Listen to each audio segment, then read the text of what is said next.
Hey, welcome to Half the Battle. I'm off to a music festival this weekend. Well, actually, I will have been to one once you see this video. In fact, I'm already back when I'm recording this, but I'm writing the script before I've gone. So, I'm going to have been gone to a music festival next weekend, which was last weekend, which was yesterday. I don't know, I've gone cross-eyed. This must be what time travelers feel all of the time. All that gobbledygook means is that I didn't really have that much time to devote to the show. So, you're getting a short and sweet episode this week. Meet the Heli-Viper. This figure was released in 1992 with no original body parts. No original body parts whatsoever. Yeah, this is another figure that's completely Frankensteined, made up of body parts from previous figures. The head is from Snow Serpent. The arms are from Techno Viper, while the main body is from the Night Viper. I've mentioned earlier, this was a great way for Hasbro to save a few bucks. By just reusing old body molds, they could skip the very expensive step of creating new, unique ones.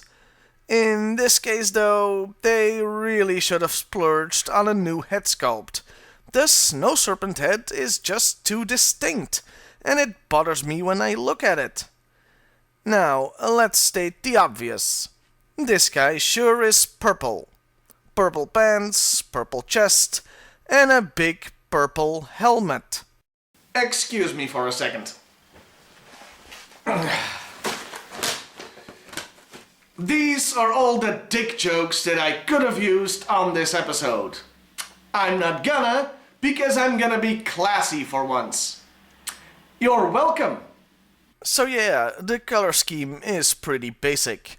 Only 3 colors are used. A purple, a slightly different purple, and red. I would have added black for some extra detailing, like on the molded knife handles on his torso and lower leg, and on the goggles. As far as his accessories go, he just had one. It's a repaint of the Night Viper rifle. They sorta had to include it, since it was specifically made to fit on the leg pegs of the Night Viper, now used on this guy. This thing has always bothered me, since it doesn't have a handle, meaning the figure can't hold it like it does most guns. It's true that handles wouldn't be present on the real-life counterparts of these guns, just like with Falcon's shotgun, but I prefer they sacrifice authenticity for usability. Now, this guy was a vehicle driver. He came with a battlecopter. The thing is a repaint of the one the Interrogator came with a year before. At least in this case, it makes a lot more sense to pair the character with the vehicle. Heli-Viper, battlecopter, logical. I still don't get why a guy named the Interrogator needs a freaking helicopter backpack. Just from personal experience, the Interrogator was far more popular than the Heli-Viper, considering I found loads of the first at flea markets over the years, but only 4 Heli-Vipers. And one of them was, well, this. Crap on a pogo stick! If you ever wanted to know what the elements can do to a G.I. Joe figure, look no further.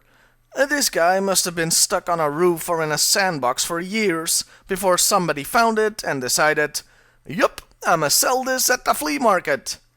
I wouldn't have bought the bloody thing, but this was the first Heli-Viper I had come across back when I was still building my original collection.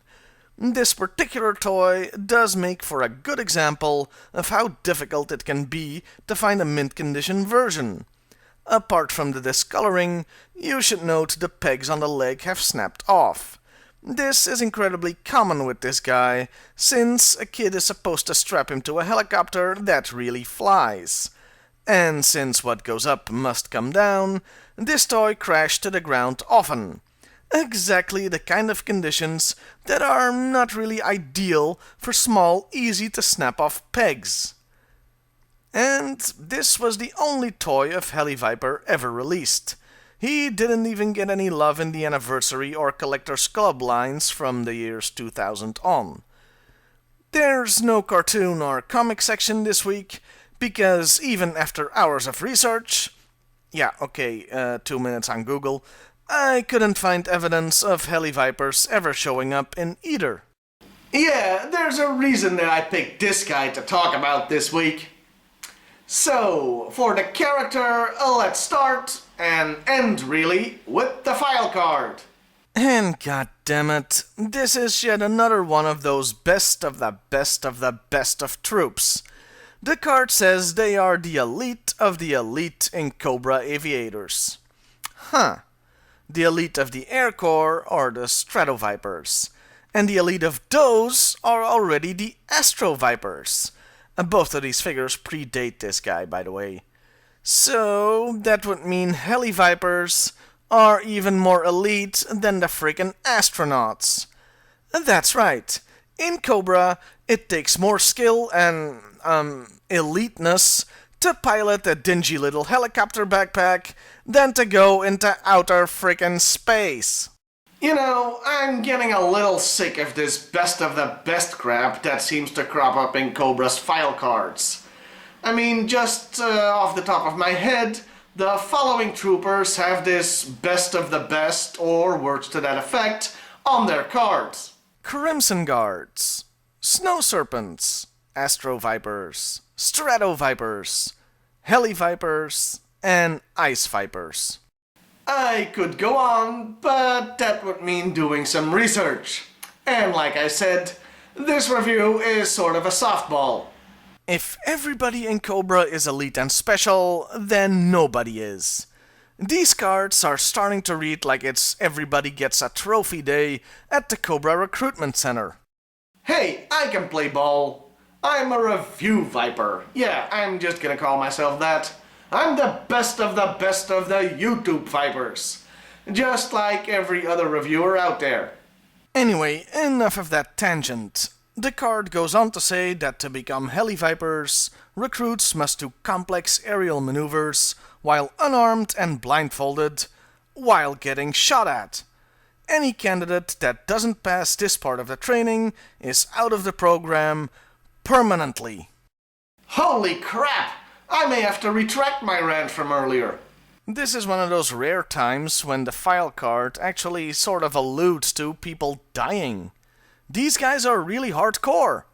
Well, that or incredibly stupid to try it in the first place. And that was the Heli-Viper. As a toy, it's mediocre and suffers from being completely made up of previous figures. As a character, he's only defined by the very cliché best of the best elite bullcrap we've seen far too many times before. Overall, you can take it or leave it.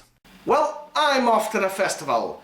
I'm sure I'm going to have been having a great time tomorrow, which is yesterday, which is last weekend. No wonder Doc Brown looks like this, if that is what dealing with time travel is like. See you last time, everybody.